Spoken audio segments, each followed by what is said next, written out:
अच्छा जी, प्रॉपर्टी भी डेबिट होता है, चलो मैं डेबिट वाले इधर करता जाता हूँ। इन्वेंट्री भी डेबिट होता है, ये इन्वेंट्री वैसे स्टॉक को बोलते हैं।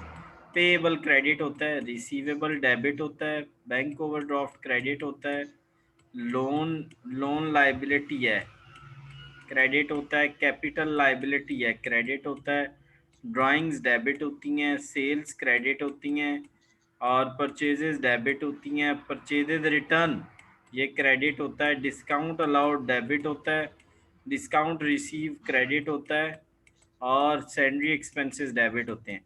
ये मुझे कैसे, अब कितनी चीज़ें डेबिट हैं, 1 2 3 4 5 6 7 8 डेबिट हैं, 1 2 3 4 5 6 7 और 8, तकरीबन 8 क्रेडिट हैं। तो ये नीचे ये देखें, वही आइटम्स हैं जो ऊपर मैंने आपको बताए हैं, ये मैंने डेबिट कॉलम में डाल दिए हैं सारे, और ये मैंने क्रेडिट कॉलम में डाल दिए हैं। अब वो कहता है कि जी डिस्काउंट रिसीव बताएं, सॉरी डिस्काउंट अलाउड बताएं कितना है। हम पता है क्या करेंगे, इस कॉलम का टोटल करेंगे और इसका भी टोटल करेंगे।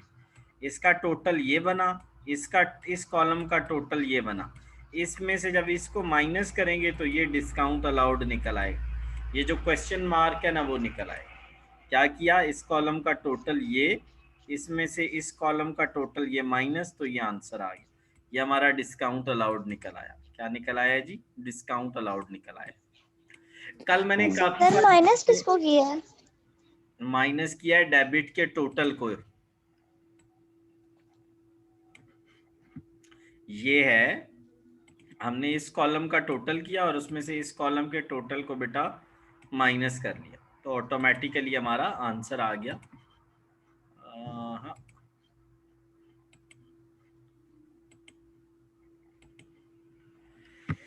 हमने क्या किया है, दोबारा इकरा सुन लें। क्रेडिट का मैंने बेटा टोटल किया और उसमें से ये वाला टोटल, ये वाला टोटल माइनस किया, तो ये वाला आंसर आ गया। ठीक है, ज़रा मुझे समझाएं इकरा, ये कैसे बेटा ये आया। सर ये जो इसका क्रेडिट का टोटल है ना 5,17,000, उसमें से इसके टोटल को, ये इन तमाम के टोटल 5,09,000 को माइनस किया, तो ये आंसर आ गया, और ऑटोमेटिकली दोनों साइड्स इक्वल हो गई। आई होप सो के समझ आ गया होगा। चलें जी बेटा, नेक्स्ट वो हमें कह रहा है, अब मैंने कल आपको एरर्स के बारे में बताया था, आज मैं उनको मजीद कंटिन्यू करवाता हूँ। ट्रायल बैलेंस ब्ला ब्ला ब्ला ब्ला ब्ला, ठीक है। वो कहता है कि हुआ क्या, वो कहता है जी, one error relate to mis posting of amount 200 being receive from supplier recorded on the wrong side of discount. Sir ये कोई समझ, हमें तो कोई नहीं समझ आया बच्चों। ये है पता है क्या, डिस्काउंट रिसीव्ड। अच्छा जी, कल मैंने जो बताया था उसके मुताबिक डिस्काउंट रिसीव्ड किधर जाता है, क्रेडिट में। कल मैंने आपको और ये मैंने कई दफा बताया है, ये वाला फॉर्मेट। डिस्काउंट रिसीव्ड कहाँ जाता है, क्रेडिट जाता है, क्रेडिट में जाता है। तैयब साहब, अब ये फाइनल हो गया कि डिस्काउंट रिसीव ने क्रेडिट में जाना है, ये एज पर रूल्स है, ये एज पर प्रिंसिपल है। अच्छा ओवैस, हुआ क्या, वो कहता है रिकॉर्डेड ऑन रॉन्ग साइड, हमने गलती से उसको कहाँ रिकॉर्ड कर दिया, डेबिट में। ओए होए होए होए, अब क्या बनेगा सर, बात पता है क्या है, आप डिस्काउंट को उसकी असल साइड पे लिखें और 2 दफा लिखें। एक दफा क्यों ऐसा लिखेंगे, वो जो गलत किया है उसके इफेक्ट को कैंसिल करने के लिए, और दूसरी दफा क्यों लिखेंगे 200 को, प्रॉफिट के लिए, और उसकी बेटा जो डेफिशिएंसी थी उसको पूरा करने के लिए। एक दफा हम डिस्काउंट को क्यों क्रेडिट में लिखेंगे, क्योंकि हमने गलती से उसको डेबिट में लिखा था, तो उसको क्रेडिट में लिखेंगे ताकि वो अपने इफेक्ट को कैंसिल करे।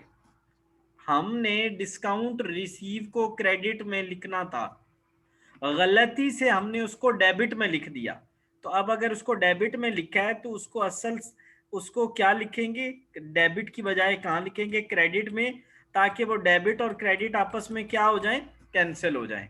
दूसरा 200 क्यों लिखेंगे, जो डेफिशिएंसी थी ना, जो डेफिशिएंसी थी, कमी थी, उस कमी को पूरा करने के लिए, और दोनों को ऐड करके ये 400 सस्पेंस अकाउंट में चला जाएगा। कोई क्वेश्चन है आपका? सर सस्पेंस अकाउंट क्या होता है? सस्पेंस ये हमने अकाउंट कल डिस्कस किया था कि जब एक अकाउंट में कोई एरर होती है ना, एक अकाउंट में जब कोई एरर होती है तो उस, सॉरी जी कट गया था। जी जी, तो हाँ, तो मैंने कल कल मैंने यहाँ पे बताया था वैस सस्पेंस अकाउंट हम बनाते हैं। ये देखें यहाँ पे, जब trial balance the error that do not cause difference in trial balance, वो एरर्स जिनकी वजह से ट्रायल बैलेंस में कोई difference, sorry which cause difference, जो जिनकी वजह से ट्रायल बैलेंस में डिफरेंस आता है, उन एरर्स को हम कहाँ ट्रांसफर करते हैं? सस्पेंस अकाउंट में। दोबारा सुनिएगा वैस, वो एरर्स जो के ट्रायल बैलेंस में डिफरेंस क्रिएट करती हैं, उनको हम कहाँ ट्रांसफर करते हैं वैस? Suspense account.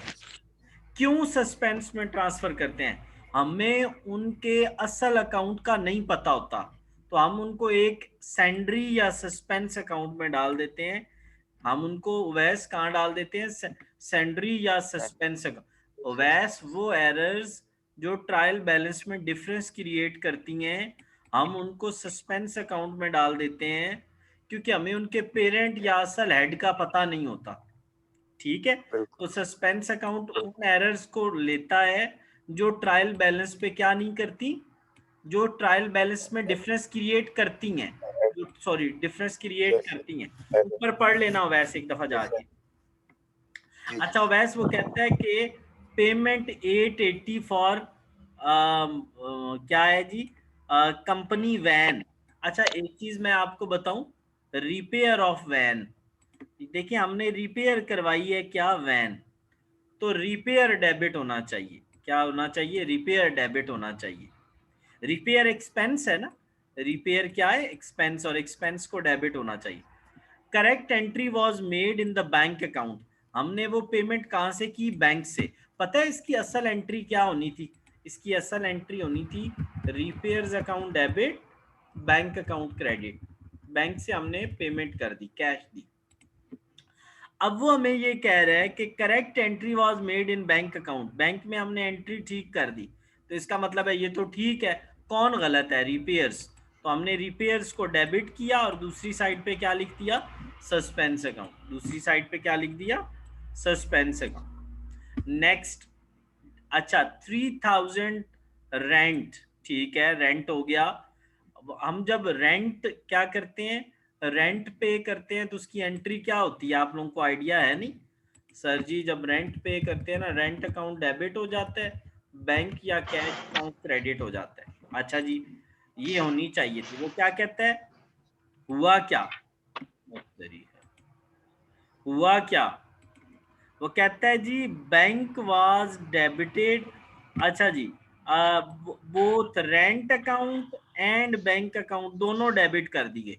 ओए होए, इसको डेबिट करना था, इसको क्रेडिट करना था, हमने क्या किया? दोनों को डेबिट कर दिया। और ऐसा कल भी हमने पढ़ा था यार, ठीक है, ये भी हमने कल भी पढ़ा था। तो अब क्या करूं तैयब साहब? मैंने क्या कर दिए? और सर जी आपने दोनों डेबिट लिख दी हैं, रेंट भी डेबिट, रेंट भी डेबिट,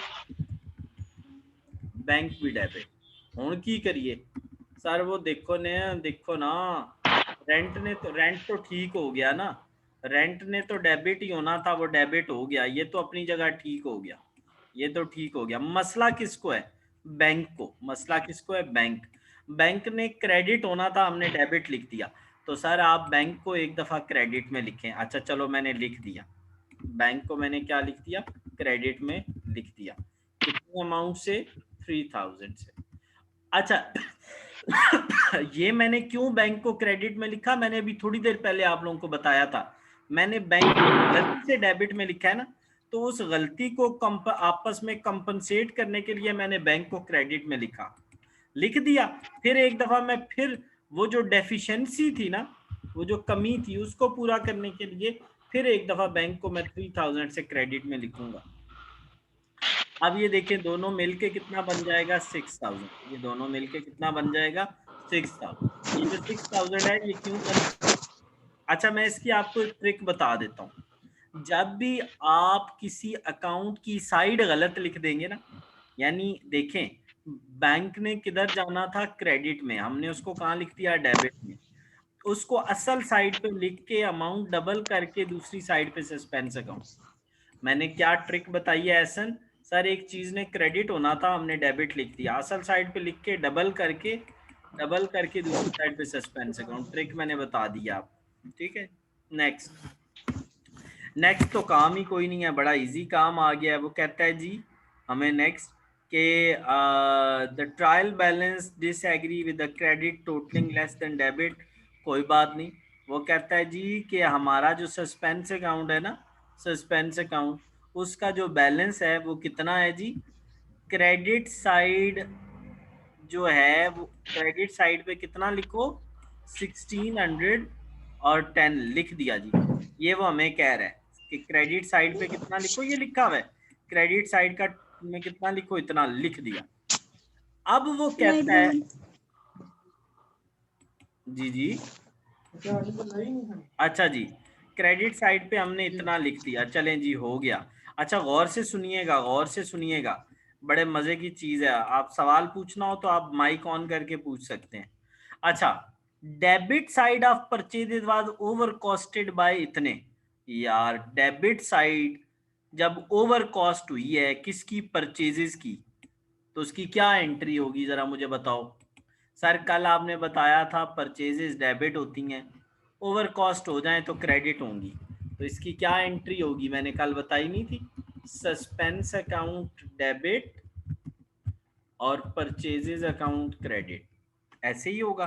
तो देखें, याद रखिएगा, सस्पेंस अकाउंट हम बना रहे हैं, सस्पेंस अकाउंट, सर ये आप कौन सी एंट्री आप कैसे कर लेते हैं, यार मुझे भी नहीं समझ आती थी, मैं जब मैं आपकी तरह स्टूडेंट था, लेकिन इशू ये हुआ कि बाद में मैंने इनकी बहुत अच्छी प्रैक्टिस की तो मुझे समझ आई चीज़ें। डेबिट साइड को हमने ओवर कर दिया, तो अब हम परचेजेस को क्रेडिट करेंगे, दूसरी साइड पे सस्पेंस लिखेंगे, इसको बोलते हैं इसकी जर्नल एंट्री, इसको बोलते हैं इसको बोलते हैं लेजर। जब इसको हम लेजर में पोस्ट करेंगे ना, सस्पेंस किधर है, डेबिट में, डेबिट साइड को टिक कर लो, बड़ी सी टिक लगा ली, लेकिन जब लिखने की बारी आएगी तो यहाँ क्या लिखेंगे, परचेजेस, और ये वाली अमाउंट लिख देंगे। चलो जी हो गई अमाउंट, मसला ही कोई नहीं है, ठीक है। तो इस तरीके से आपको, ये मैंने जानबूझ के एक्सप्लेन किया आपको, क्योंकि उसने यहाँ पे इस चीज़ को एक्सप्लेन नहीं किया हुआ, पता नहीं नीचे किया वो, नहीं उसने नीचे भी नहीं एक्सप्लेन किया, मैंने तभी वो ऊपर आपको बता दिया। अच्छा नेक्स्ट वो कहता है rent has been debited to rent income, तो वो कह रहा है कि जनाब रेंट एक्सपेंस जो है has been debited to rent income, ठीक है, कोई इसका इम्पैक्ट ही नहीं आना, ठीक है। देखिए हमने डेबिट ही करना था ना रेंट को, रेंट एक्सपेंस जो होता है वो भी डेबिट होता है, और गलती से अगर रेंट को एज अ इनकम हमने डेबिट कर दिया तो इसका कोई इम्पैक्ट नहीं आएगा, डेबिट ही होना था और वो डेबिट हो गया, इसका कोई इम्पैक्ट नहीं आना।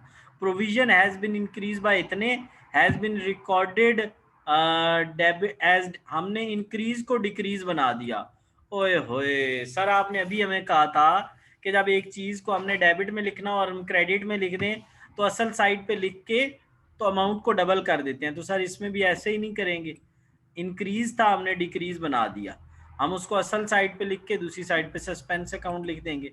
तो देखें प्रोविजन याद रखिएगा लाइबिलिटी होती है और ये क्रेडिट होती है, याद रखिएगा प्रोविजन जो होती है वो क्या होती है, प्रोविजन लाइबिलिटी होती है और ये क्रेडिट होती है, क्या होती है, क्रेडिट होती है प्रोविजन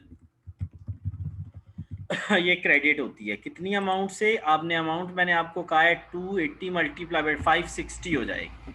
देखें जी सस्पेंस अकाउंट डेबिट, तो मैंने यहाँ डेबिट, मैंने कहा था ना लेजर कैसे बनाते हैं, सस्पेंस डेबिट में है, डेबिट को टिक करेंगे, लिखेंगे कि आप प्रोविजन, अमाउंट डबल कर देंगे, देखें ऑटोमेटिकली ये दोनों इक्वल हो गए।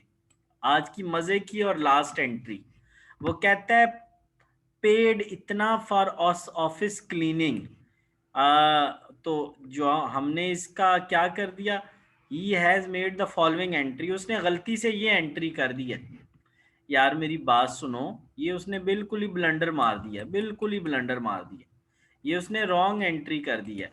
पेड क्लीनिंग की आपको पता है क्या एंट्री होती है, सर बताएं, आप ही बता दें।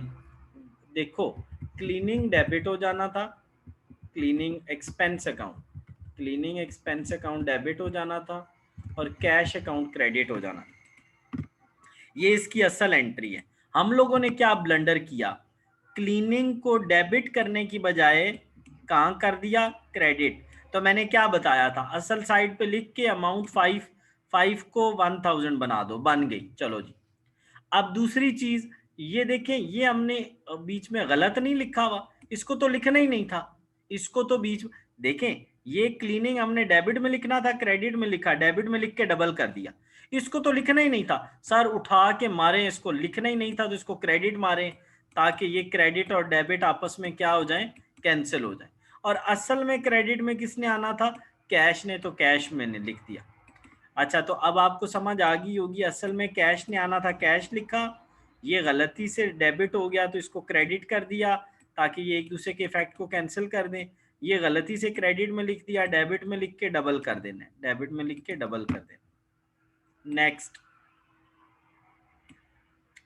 लें जी, मजे की बात ये है कि ये नेक्स्ट वाली जो चीजें हैं ये आपके जो हैं कोई ऐसी चीजें नहीं है जो आपने लाजमी करनी हो, ठीक है। अच्छा, इसमें ना एक दो चीजें वो हमें बता रहा है, after rectifying the all possible error the remain as difference between such as, कोई नहीं ज़रूरत ये करने की। In the question of suspense account, sale and purchases are considered as sale account and purchases account. बस ये लाइन देख लीजिएगा कि इन सस्पेंस अकाउंट में सेल और परचेजेस बुक को सेल अकाउंट और क्या कहते हैं, परचेजेस अकाउंट कहते हैं। मैंने कल बताया था, अगर ये अंडर कॉस्ट होगी सेल तो क्रेडिट में लिखेंगे, ओवर कॉस्ट होगी तो डेबिट में लिखेंगे। परचेजेस अंडर कॉस्ट होगी तो डेबिट में, ओवर कॉस्ट होगी तो क्रेडिट में।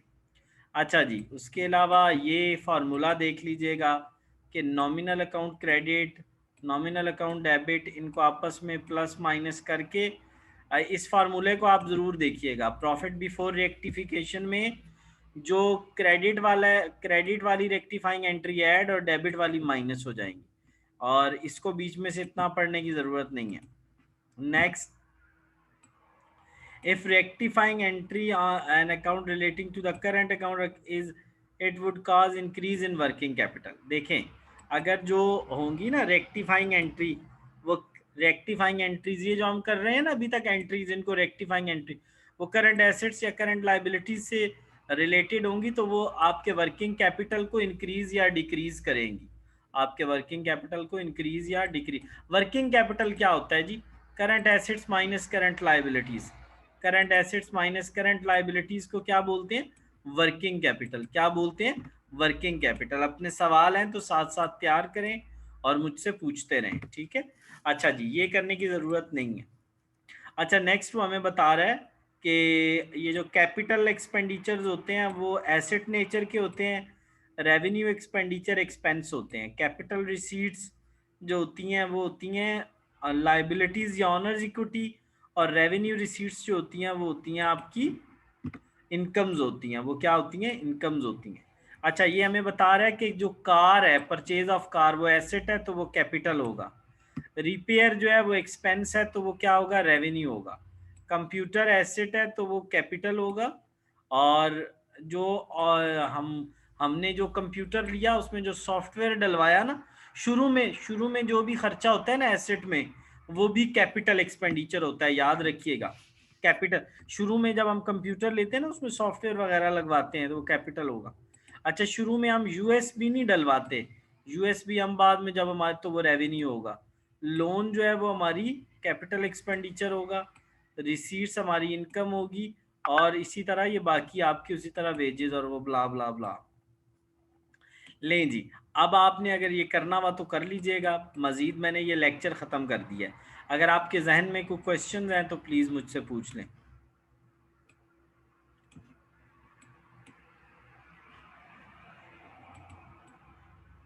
अपने अपने एलएमएस भेज दें ताकि मैं आपकी असाइनमेंट सबमिट कर दूं।